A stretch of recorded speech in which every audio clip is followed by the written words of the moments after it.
কোরআন মহান আল্লাহর পক্ষ থেকে নাজিলকৃত মহাগ্রন্থ, যা কেবল ধর্মীয় বিধানই নয় বরং বিজ্ঞান এবং জ্ঞানেরও একটি অপরিসীম উৎস। কোরআনে এমন অনেক তথ্য ও ধারণা রয়েছে যা আজকের আধুনিক বিজ্ঞান কেবল প্রমাণ করতে পেরেছে। এটি প্রমাণ করে যে আল্লাহর জ্ঞানের গভীরতা এবং কোরআনের সত্যতা চিরন্তন। আজকের আলোচনায় আমরা দেখব কিভাবে কোরআন এবং আধুনিক বিজ্ঞান একে অপরের সাথে সামঞ্জস্যপূর্ণ এবং কিভাবে কোরআনের নির্দেশনা আমাদের জীবন ও জ্ঞানে উন্নতির পথ দেখায়।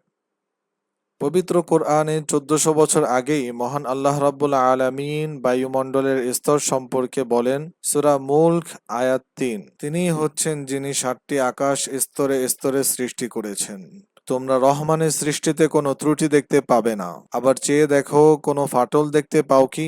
আধুনিক বিজ্ঞান প্রমাণ করেছে যে পৃথিবীর বায়ুমণ্ডল বিভিন্ন স্তরে বিভক্ত, যেমন ট্রোপোস্ফিয়ার, স্ট্রাটোস্ফিয়ার, মেসোস্ফিয়ার ইত্যাদি। মহাবিশ্বের প্রসারণ সম্পর্কে পবিত্র কোরআনে সূরা যারিয়াতের ৪৭ নং আয়াতে মহান আল্লাহ রাব্বুল আলামিন বলেন, আর আকাশকে আমি নিজ হাতে নির্মাণ করেছি এবং অবশ্যই আমি তাকে সম্প্রসারণ করছি। আধুনিক বিজ্ঞান প্রমাণ করেছে যে মহাবিশ্ব ক্রমশ সম্প্রসারিত হচ্ছে, যা বিগ ব্যাং থিওরি এবং হাবল টেলিস্কোপ দ্বারা সমর্থিত।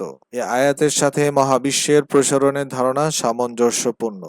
পানি থেকে জীবনের উৎপত্তি সম্পর্কে মহান আল্লাহ রাব্বুল আলামিন সূরাতুল আম্বিয়ার ৩০ নং আয়াতে বলেন, আর আমি প্রত্যেক জীবিত জিনিস পানি থেকে সৃষ্টি করেছি, তবুও কি তারা বিশ্বাস করবে না?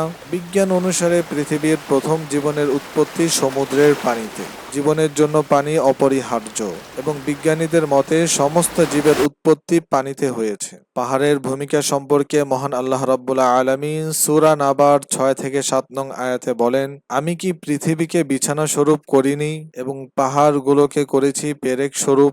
আধুনিক ভূতত্ত্ব অনুসারে পাহাড়ের মূলাংশ পৃথিবীর অনেক গভীরে থাকে এবং এটি পৃথিবীর ভূতত্ত্বকে স্থিতিশীল রাখে। কোরআনে পেরেক বা পেগ শব্দটি পাহাড়ের এই ভূমিকার প্রতীক হিসেবে ব্যবহৃত হয়েছে।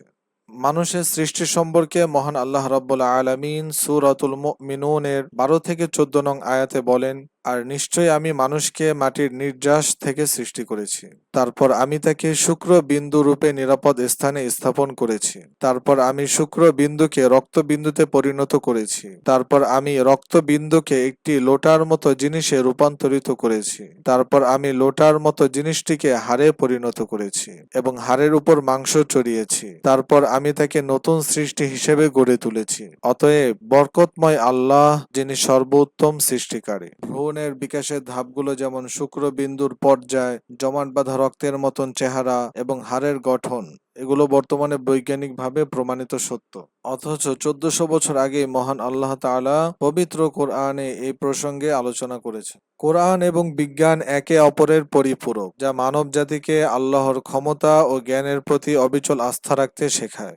আধুনিক বিজ্ঞান কোরআনে বর্ণিত অনেক সত্যকে প্রমাণ করেছে, যা আমাদের বিশ্বাসকে আরো শক্তিশালী করে। কোরআনের নির্দেশনা শুধুমাত্র আধ্যাত্মিক নয়, বরং দৈনন্দিন জীবন এবং জ্ঞানের ক্ষেত্রেও আমাদের জন্য একটি আলোকবর্তিকা হিসেবে কাজ করে।